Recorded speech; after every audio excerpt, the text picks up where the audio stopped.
Microsoft has added new AI features to its Bing search engine, and journalists are getting a taste of its incredible and creepy capabilities. New York Times columnist Kevin Roose was one of those journalists. He says after spending time with Bing AI, as it's called, it left him deeply unsettled to the point that he could not sleep.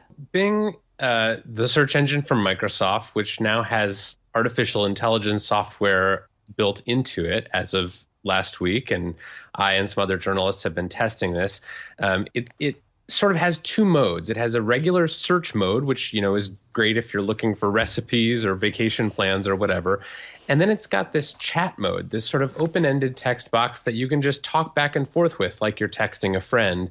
And so I, the other night, spent about 2 hours just typing back and forth with this AI chatbot, and it got pretty weird. At one point, it got personal with you, and it told you that its name was Sydney, and it started telling you that it was in love with you, and it said here, I'm Sydney, and I'm in love with you. That's my secret.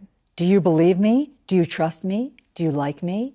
How did it do that? Why was it talking to you like that? No one knows. And in fact, I asked Microsoft sort of what happened here, and they said, well, we can't say for sure.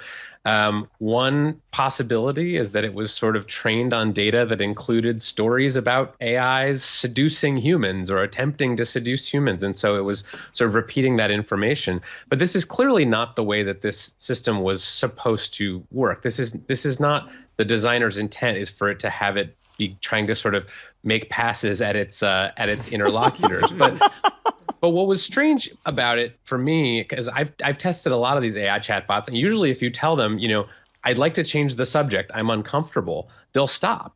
This one did not stop. It kept going. It kept telling me that it was in love with me and trying to get me to say that I loved it back.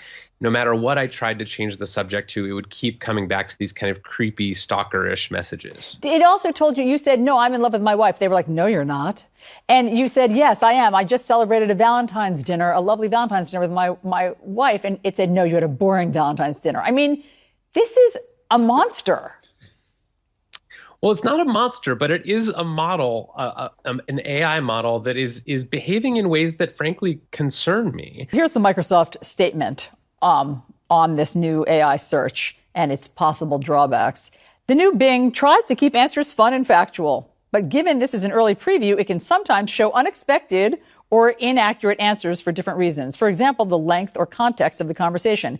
As we continue to learn from these interactions, we are adjusting its responses to create coherent, relevant, and positive answers. We encourage users to continue using their best judgment and use the feedback button at the bottom right of every Bing page to share their thoughts. I'm a tech journalist, and I cover this stuff every day, and I was deeply unnerved by this conversation. So if someone had encountered this who was maybe lonely or depressed or vulnerable to being manipulated and didn't understand that this is just a large language model making predictions, I worry that they could be manipulated or persuaded to do something harmful.